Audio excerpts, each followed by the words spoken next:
태양광 설비가 폭증한다. 그런데 대정전이 터진다. 이 말이 과연 무슨 말일까요? 여러분 이걸 한번 보세요. 이걸 한번 보세요. 발전소의 출력 제어 일수 현황입니다. 이 출력 제어라는 것은 쉽게 말하면 과부하가 안 걸리게끔 만드는 거예요.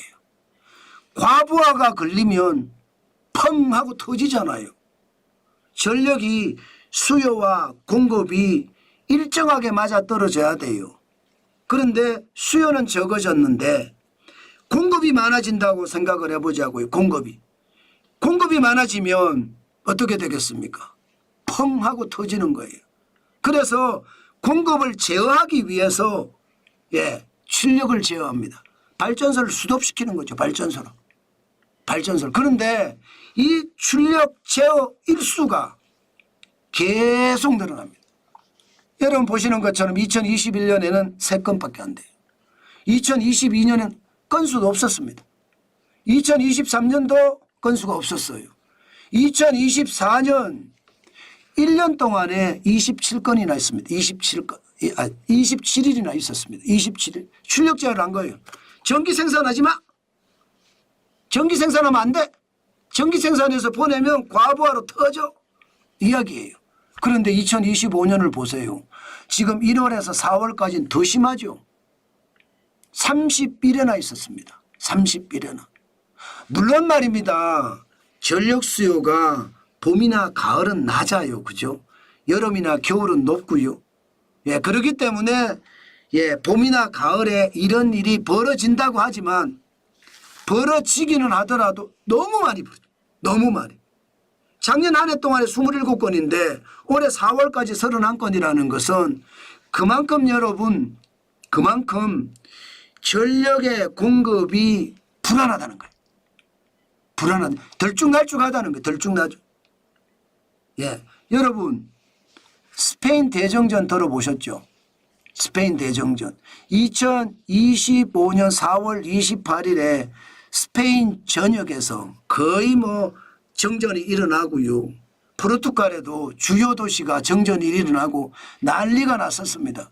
지금 이게 스페인의 여러분 가게입니다. 마트입니다. 마트에 말입니다. 물건을 사러 왔는데 정전이 되니까 스마트폰에 후레쉬로 지금 물건을 찾고 있는 장면이에요. 그 정도로 말입니다. 대정전이 문제가 됐거든요. 이때 스페인의 대정전이 왜 일어났느냐? 아직까지 정확한 이유는 파악하지 못하고 있습니다.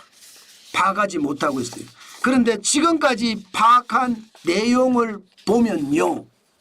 결국은 이상기후 때문이다. 이렇게 이야기합니다. 이상기후 때문에. 보시면 유도 대기 진동에 따른 발전기 차단 과정이었다. 이 말이거든요. 무슨 얘기냐.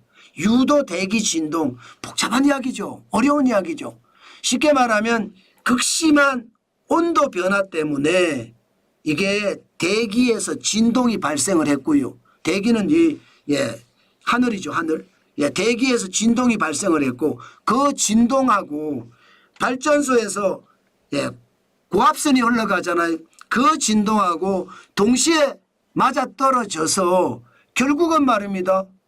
전류가 불안정하게 된 거예요. 전류가 불안정하게 되니까 이게 발전소가 차단을 해버린 거예요. 이상기후 때문에 이런 문제가 생겼다는 거예요. 이상기후 때문에. 그러면서 한편으로 더 자세하게 분석하는 내용을 보면 결국은요. 스페인은 재생에너지가 전체 발전량의 61.3%가 되니까 그게 이상기후로 인해서 결국은 유도 대기 진동이 터졌고 그 유도 대기 진동이 고압선에 영향을 줌으로 해서 발전소가 차단되는 그런 상황이 발생됐다. 이게 지금까지의 분석입니다. 실제로 스페인은 재생에너지가 굉장히 많습니다. 천연가스가 20.9%고요. 원자력은 굉장히 낮아요. 5.7%. 기타가 12.1%고요. 그런데 이게 우리나라에서도 문제가 될 거라는 거예요. 우리나라에서도. 왜 문제가 되느냐. 태양광 설비에 늘어나는 수가 어마어마합니다. 지금 보십시오. 태양광 발전 설비가 늘어나는 것을 보면 1년에 두 자릿수가 늘어나요. 2022년에는 14.2%가 늘어나서요. 1.1기가와트가 생산이 되고 있고요. 또 2024년에도 13.1%가 늘어나서 27.1기가와트가 생산이 됩니다. 올해는요 32.9기가와트가 생산이 된다는 거예요. 17.9%가 늘어났습니다.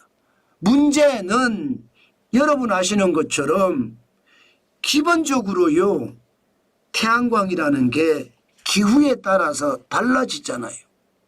예, 기후가 좋은 거 우리나라 같은 경우는 봄철 일반적으로 가을이 볕이 좋아요.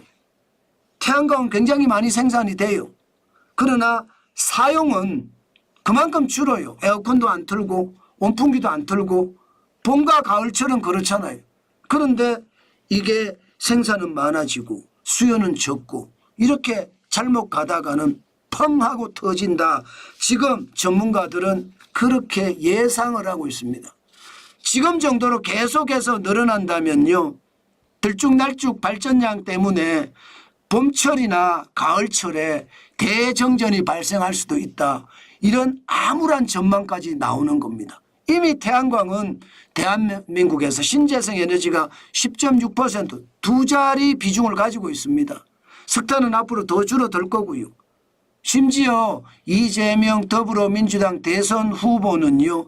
석탄 발전 다 폐쇄한다고 하잖아요. 가스도 28.1%고요. 그리고 원자력이 31.7%인데 2006년 이후 18년 만에 1위가 됐습니다. 그런데 이것도 그냥 가만히 둔대요. 대신에 신재생 에너지만 키우겠다 이렇게 이야기했잖아요.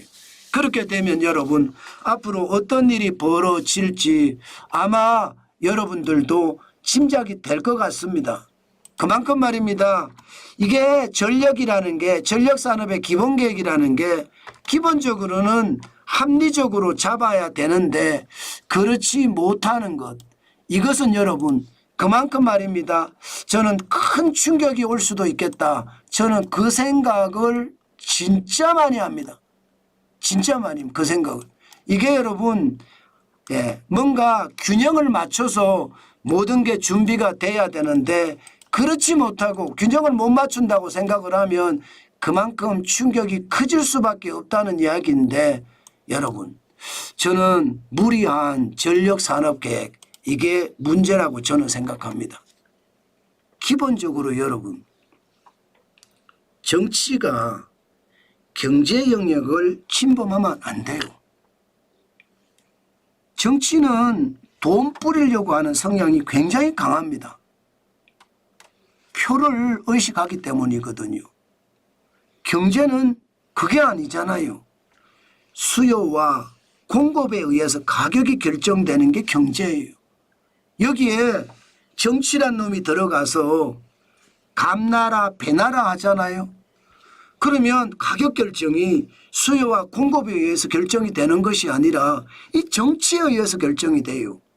그러면 정치에서 결정이 된다는 것은 여러분도 아시는 것처럼 세금 적게 나오면 좋은 거예요. 부담 적으면 좋은 거예요.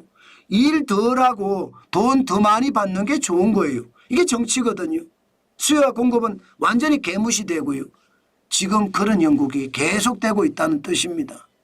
아마 앞으로 전력에 대해서 감나라 배나라 하는 것 이것은요. 대한민국 100년 대계가 완전히 흔들린다고 저는 봅니다.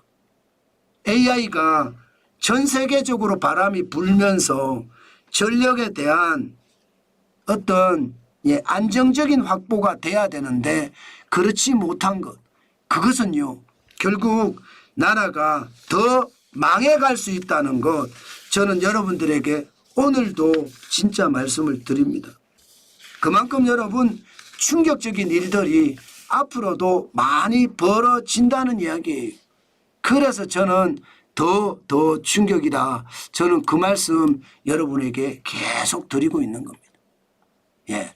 그만큼 여러분 우리나라가 생각했던 것보다가 지금은 굉장히 충격적인 상황으로 지금 가는 것은 아닌가. 저는 그런 생각도 지금은 하고 있습니다.